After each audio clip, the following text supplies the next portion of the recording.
দয়ারি সাগর নবী আমার প্রতি ঘরে ঘরে মধুর কলমা পড়ে নিও থাকবা নিরাপদে। প্রতিদিন দর পড়ি যেতে মদিনা, প্রতিদিন দর পড়ি যেতে মদিনা। নজরানা ইয়া রাসূল দরুদ নজরানা, নজরানা ইয়া রাসূল দরুদ নজরানা। পশু পাখিদের গুঞ্জন মেলা মুখে মুখে তার সাল্লাল্লাহ রব্বে করিমের শ্রেষ্ঠ মেহমান। আলোকিত হয়েছে তমাম জাগান, তোমাকে ছেড়ে থাকতে পারি না। নজরানা ইয়া রাসূল দরুদ নজরানা, নজরানা ইয়া রাসূল দরুদ নজরানা। মাহে রমজানুল মুবারক, তার জন্য প্রস্তুতি নেওয়া। একটা রোজা যেন আমার জীবন থেকে না ছেড়ে যায়।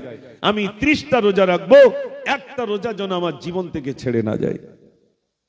বিশ্বনবী সাল্লাল্লাহু আলাইহি সাল্লাম বলেন, যে ব্যক্তি রোজা রাখবে, আল্লাহ রাব্বুল আলামিন বলেন, বান্দা তুমি রোজা রেখেছো, তোমার উপহার আমি দুনিয়ার কারোর দ্বারাই দেব না, ফারিস্তাদের দ্বারাই দেব না। রোজা রাখনেওয়ালা কোন মানুষ যখন রোজা রাখে, সে যখন আমার জন্য রোজা রাখে, কোন মানুষ যখন রোজা রাখে আমার খুশির জন্য রোজা রাখে, আল্লাহ রাব্বুল আলামিন বলেন আমার বান্দা রোজা রেখেছে, উপহারটা আমি শুধু অন্যের দ্বারাই দেব না, বরং আমি আল্লাহ আমার কুদরতি হাতে আমি আমার বান্দা বান্দির উপহার দিয়ে দেব। আজকে বিশেষ করে আমি তো সন্ধ্যাবেলা আর অনেকেই এসছে যে 2-4টে গজল শুনবো। কণ্ঠ যদি ভালো থাকে আলহামদুলিল্লাহ, সবাই না ঠিক আছে হুজুর। আর যদি একদিন গলা বসে যায় না, তার পাশে আর কেউ দাঁড়াবে না, সব সরে যাবে। একদিন যদি গলা বসে যায় তখন আর কেউ দাঁড়াবে না, কেননা কণ্ঠ তো সব দিন সমান থাকে না, থাকে ভাই। আমি দুপুরবেলা ছিলাম আপনার বেওতা, তার মানে নিউ টাউন কুলবেড়িয়ার ওই সাইডে বেওতা বলে একটা জায়গা, সেখানে দিনের বেলা। আবার আপনাদের এখান থেকে আর এক জায়গায়। যদি বলেন হুজুর এত নেন কেন, খোদার কসম নিতে চাই না। কেন নি? এই মাদ্রাসা রয়েছে দুটো, অনেকের সঙ্গে মহব্বত আছে, তানারা মাদ্রাসার হিতাকাঙ্ক্ষী, হয়তো বছরে 5,000 টাকা 10,000 টাকা দেন, তাদের কথা রাখতে হয় না ভাই? তা ফোন করাচ্ছে, ঠিক আছে আমি ফোন করছি, ভাই আমি অমুক বলছি, একটু আপনার আসতে হবে। বাধ্য হয়ে, নিজের জন্য নয়, প্রতিষ্ঠানের দিকে লক্ষ্য রেখে এরকম যেতে হয় ভাই। আপনার দোয়া করেন আল্লাহ পাক যেন শরীর সুস্থ রাখেন এবং যতদিন হায়াতে রাখেন ততদিন যেন ইসলামের উপর ইস্তেকামাত রাখেন। সবাই বলুন আমিন। আমি দুটো একটি গজল শোনাবো, দেখি বাচ্চারা যদি শুনতে চায় একটু আওয়াজ দাও দেখি। নারে তাকবীর, সবাই মিলে দাও নারে তাকবীর, একবার তাকবীর দেন, নারে তাকবীর। ভাইরা আমার এক ভাই শুনতে চেয়েছেন সেই কি রুটির ঘটনা, তাই তো? হযরত ঈসা নবী এক সঙ্গীকে নিল, দূর দেশে যাবেন বলে 3টি রুটি নিল। এই গজলটা শোনার জন্য অনেকেই লালায়িত, কিন্তু আমি পুরো শেষ করতে পারিনি। তো পুরো শেষ করতে পারিনি। আপনার এই গজলটা শোনার জন্য বারে বারে বলেন হুজুর এই গজলটা একটু বলেন। বিশ্বাস করেন ওই দুটো মাদ্রাসা, একটা ছেলেদের একটা মেয়েদের। এই মেয়েদেরটা আবার চালু করেছি, আপনারা অনেকে লাইভে দেখেছেন। আচ্ছা বলুন তো ভাই, মাদ্রাসা চালাও না শুধু গজল লেখো? আমি যদি গজলের উপরই মেতে যেতাম তাহলে তো আমার অসুবিধা হতো না, কিন্তু আমি চাইনি। আমি চেয়েছি আমার একটা মেয়ে সুন্দর শিক্ষা পাক, একটা ছেলে শিক্ষা পাক। তার জন্য আমার এই মেহনত আল্লাহ পাক যেন কবুল করেন। একটু সবাই উচ্চ আওয়াজে বলুন আমিন। তা আমি ছোট্ট করে যতটা মনে আছে বলছি। হযরত ঈসা নবী এক সঙ্গীকে নিল, দূর দেশে যাবেন বলে 3টি রুটি নিল। হযরত ঈসা নবী এক সঙ্গীকে নিল, দূর দেশে যাবেন বলে 3টি রুটি নিল। একটি রুটি নিয়ে হুজুর সঙ্গীকে দিল, দ্বিতীয় রুটি নিয়ে হুজুর নিজে খাইল। তৃতীয় রুটি নিয়ে হুজুর সঙ্গীকে বলিল, যতন করে রেখো তুমি খিদে ফেলে দিও। হযরত ঈসা নবী এক সঙ্গীকে নিল, দূর দেশে যাবেন বলে 3টি রুটি নিল। ঘটনাটা কোথায় আছে? বৈশাখ হুজুরের একটা কিতাব আছে, কিতাবটার নাম তাসাউফ তত্ত্ব। কি কিতাব ভাই? তাসাউফ তত্ত্ব। ওই মানুষের মুখের দিকে দিয়ে রাখলে এমনি বলবে, মাইক গুলো তো এদিক দাওনি না, মাইক তো এদিকে দাওনি। আমি তা বলিনি, হরেন গুলো কি মানুষের মুখের দিকে আছে? তাহলে এগুলো মুখের দিক কেন? ও তো ঘুরিয়ে দিলে মিটে যায়, এখানে কমবে তাহলে ওখানে ঘুরবে না। সিস্টেমটা দেখেন বাবা। তার মানে হুজুর মারে মরে ঘুরিয়ে দিলি তো হয়ে যায়, ব্যাস মিটে গেল, আর কিচ্ছু হবে না। বলো আর কিছু হবে? ওটা একটু ঘুরিয়ে দেন। শুধু জ্বালাতন আর শুধু হলো মুজাফফর বদমাইশ। টাইম তো হচ্ছে, আমার ভাড় না দিলে ঠিক আমি বদলে বলবো কি?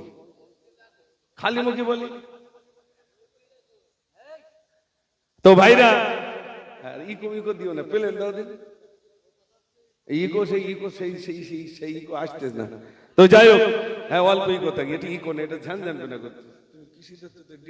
দাও নাই তো ভাইরা, যে গজল শুনবেন বলছিলেন, বসে কোন কেতাব বললাম? ওই দেন কেতাব ভুলে গেছে, তাসাউফ তত্ত্ব। ওই কেতাবের ভিতরে এই ঘটনাটা এসেছে যে হযরত ঈসা আলাইহিস সালাম দূর সফরে যাবেন, তো বাড়ি থেকে 3টে রুটি নিয়েছেন আর একজন সঙ্গীকে নিয়েছেন। তো চলো বাইরে যাব দূর সফরে। তো প্রথমে এই 3টে রুটির ভিতরে একটা রুটি নিজে খেয়েছেন, একটা সঙ্গীকে দিয়েছেন, আর একটা রুটি সঙ্গীকে বললেন তুমি এটা রেখে দাও। বড় লম্বা ঘটনা, সেই ঘটনা সবে 2 কলি লিখেছিলাম, আজও পর্যন্ত এই গজলটা আমি লিখতে পারি নাই।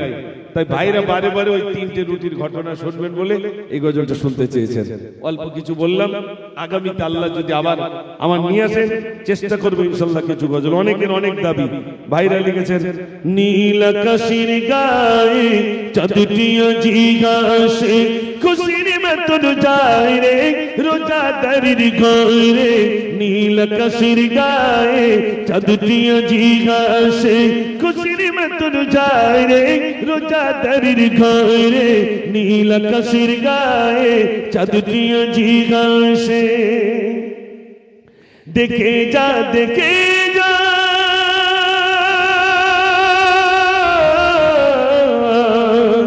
দেখে যা দেখে যা, ওই যাও বাগানের পাশে, দেওয়ার তলে দুলে দুলে মিটি মিটি ঘাসে। নীল আকাশের গায়ে চাঁদটিও জিগাসে, নীল আকাশের গায়ে চাঁদটিও জিগাসে, খুশির মতন যায় রে রোজাদারির ঘরে। নীল আকাশের গায়ে চাঁদটিও জিগাসে, বেরোজাদার বলে আবার পাবো কবে, 30 রোজা মোদির ঘরে চুলা লাগি জলে। নীল আকাশের গায়ে চাঁদটিও জিগাসে, নীল আকাশের গায়ে চাঁদটিও জিগাসে, খুশির মতন যায় রে রোজাদারির ঘরে। নীল আকাশের গায়ে চাঁদটিও জিগাসে। কে আওয়াজ দেন না রে থাকবে? মাশাআল্লাহ। আমি অনেক আগে লিখেছিলাম, যেহেতু আমি নামাজের কথা বলছিলাম, তো আমি অনেক আগে লিখেছিলাম এইরকমই, ফজর গেল ঘুমের ঘরে, জোহর গেল খেলে দুলে। ফজর গেল ঘুমের ঘরে, জোহর গেল খেলে দুলে। আবার আসিরের ওই আজান দিলে আমি কাজে রওয়ানা। নামাজ হলো জান্নাতের ওই ঠিকানা, নামাজ হলো জান্নাতের ওই ঠিকানা। হযরত জোহর চলে গেছে, ভাবছে আসরটা ঠিক মতো পড়বো। আমাদের জীবনে কি হয় আমি লিখেছিলাম, আসরের ওই আজান দিলে ফজর জোহর আসর চলে গেল, মাগরিবের ওই আজান শুনি চা খেতে ওই বসি আমি, সবাই ওযু করে যায় যে দেখি আমার নামাজ হলো না, নামাজ হলো জান্নাতের ওই ঠিকানা। তারপরে এশারা জান দিলে পরে ভাবি পড়ব নামাজ ঘরে গিয়ে, বিবি বাচ্চাকে দেই কোলে তুলে, বিবির কাজই ফুরায় না, নামাজ হলো জান্নাতের ওই ঠিকানা। একটু জোরে বলুন না সুবহানাল্লাহ। এখানে অনেক ভাই এসেছেন, টাইমও আছে বেশ কিছু, আমি একটা আপনাদের গজল শুনিয়ে যাই। সেটা হলে ঠান্ডার সময় তো একটু ওযু করতে কষ্ট হয়, আমি একটা ওযুর গজল শুনিয়ে যাই। কিরকম জানেন, আমি লিখেছিলাম, আমি ভারতবাসী কোন বিদেশি, ও আরববাসী শোনো না, আরবিতে যে ওযু বলে একটু মনে বোঝাও না। আমি ভারতবাসী কোন বিদেশি, আমি ভারতের লোক, তুমি আরবের, কি করে ওযু করতে একটু বলে দাও না। বলছে ওযু জানো না, বলছে না, বলছে শোনো, ওযুর বয়ান করব আমি, শুনে তুমি লবে, ওযু করতে না ভুলিলে সফল হবে তবে, কাবার দিকে মুক্তি করে উঁচু জায়গায় বসিয়া, আর ছিটিয়ে যেন না যায় পানি, না যায় শরীর ভিজিয়া। জানো যে পানিটা পড়ে যাবে ছিটিয়ে ছিটিয়ে যেন তোমার গায়ে না লাগে। কেন? যে পানিটা পড়ে যাবে ওটা কি নাপাক পানি, ওটা যেন তোমার গায়ে পা না লাগে। এবার কি বলে ওযু করবেন, মন দিয়ে শোনেন। বিসমিল্লাহ বলে ওযু তুমি শুরু করো তবে, সর্বপ্রথম দুই হাতেরই কবজি তুমি ধোবে, মেসক ছেড়ে তিন কুলি করে, মেসক বুঝেন তো, দাঁতন, ওটা তার কেউ করে না। মেসক ছেড়ে তিন কুলি করে, দাঁত পরিষ্কার করে না, রোজার সময় নাহি হলে গড়গড়া করে যাও। আমি ভারতবাসী কোন বিদেশি। এবার কুলি করেছেন, এরপরে কি করবেন ভাই, জোরে বলেন। হ্যাঁ, একটি নাকের দুইটি সিঁদে, ডান গাতির পানি দাও, বাম গাতি দুই আঙুল দ্বারা ময়লা বাগির করে নাও। সীমারেখা বলছি আমি, সীমারেখা বলছি আমি, ছবি তুমি করো না, আর বলছি আমি ওযুর কথা ব্যথা মনে নিও না। আমি ভারতবাসী কোন বিদেশি। নাকের নরম জায়গা পর্যন্ত পানি দিতে হবে। নাক দেখবেন অর্ধেকটা শক্ত অর্ধেকটা নরম, নরম জায়গা পর্যন্ত আপনাকে পানি দিতে হবে। তারপরে কি করবেন, আমার দিকে তাকান। কপালের ওই চুলের হতে গোড়া থেকে ধরা, আর তুতনি থেকে নিচের দিকে যত দাড়ির গোড়া, এক কানের ওই লতি হতে অন্য কানের লতি, তিনবারেতে ধৌত করো দেবে খোদা জ্যোতি। জোরে বলুন না সুবহানাল্লাহ। ওযু করলে কি হবে, জ্যোতি ফিরবে। আল্লাহ বলছেন ওযু করলে আমি জ্যোতি দিয়ে দেব। আল্লাহ রাসূল সাল্লাল্লাহু আলাইহি ওয়াসাল্লাম সাহাবাকে জিজ্ঞেস করে, সাহাবা, কোন মানুষ যদি দৈনন্দিন 5 বার কোন নদীতে, কোন পুকুরে, কোন কূপে যদি 5 বার গোসল করে, ওই মানুষটার শরীরে কোনো নোংরা থাকতে পারে? তো সবাই বললেন ইয়া রাসূলুল্লাহ না। আল্লাহর নবী বললেন, কোন মানুষ যদি দৈনন্দিন 5 বার ওযু করে 5 বার নামাজ আদায় করে, ওই মানুষটার শরীরে কোনো গুনাহ থাকতে পারে না। একটু জোরে বলুন না সুবহানাল্লাহ। ভাইরা, মুখে জ্যোতি ফিরবে, আপনি ওযু করবেন, আপনি কালো কুৎসিত মানুষ হলেও আপনার চেহারা একটা জ্যোতি লাবণ্য এসে যাবে। কেন? আপনি ওযু করেছেন। তো ওযু করেছেন বলে আপনার চেহারায় আল্লাহর তরফ থেকে একটা জ্যোতি আসবে। কেন? আম্মা জান আয়েশা সিদ্দিকা রাদিয়াল্লাহু তাআলা তিনি বর্ণনা করেন, রাসূল করিম সাল্লাল্লাহু আলাইহি ওয়াসাল্লামকে জিজ্ঞাসা করলেন, ইয়া রাসূলুল্লাহ, কিয়ামতের দিন আপনি কি করে বুঝবেন এটা আমার উম্মত ওটা আমার উম্মতি? সেদিন তো সব নবীর উম্মত উঠবে। নবীজি বললেন, আয়েশা, এক মাঠে যদি 1000 ঘোড়া থাকে, 1000 ঘোড়ার ভিতরে একটা ঘোড়ার কপাল সাদা, বলো আমি কি চিনব না? বেশক আপনি চিনবেন। আল্লাহর নবী সাল্লাল্লাহু আলাইহি ওয়াসাল্লাম বললেন, আয়েশা, আমার উম্মত উম্মতিরা ওযু করবে, নামাজ আদায় করবে, তাদের পেশানি থেকে, চেহারা থেকে নূরের জ্যোতি বার হবে। আমি সেদিন বুঝবো এটা আমার উম্মত, ওটা আমার উম্মতি। একটু জোরে বলুন সুবহানাল্লাহ। কবি লিখেছেন, কপালের ওই চুলের গতে গোড়া থেকে ধরা, আর তুতনি থেকে নিচের দিকে যত দাড়ির গোড়া, এক কানের এই লতি গতে অন্য কানের লতি, তিনবারতে ধৌত কর দেবে খোদা যদি। আমি ভারতবাসী কোন বিদেশি। তারপর শোনেন, দুই হস্ত দয়ের কোন সহ তিন তিনে বারে ধোবে, দুই কাতিরি তালু দিয়ে মাথা বাসা করে নেবে। শাহাদাতি কানের ভিতর কোথায় দিতে হবে? এই কানে যে পেস্টের জায়গাগুলো আছে এগুলো মশা করতে হবে। শাহাদাতি কানের ভিতর, বড় আঙুলটি বাহিরে, কানের উল্টো পিঠ। আর আমরা বলো কানের বাইরে পেস্ট মারে, এরকম করে, এরকম করে না?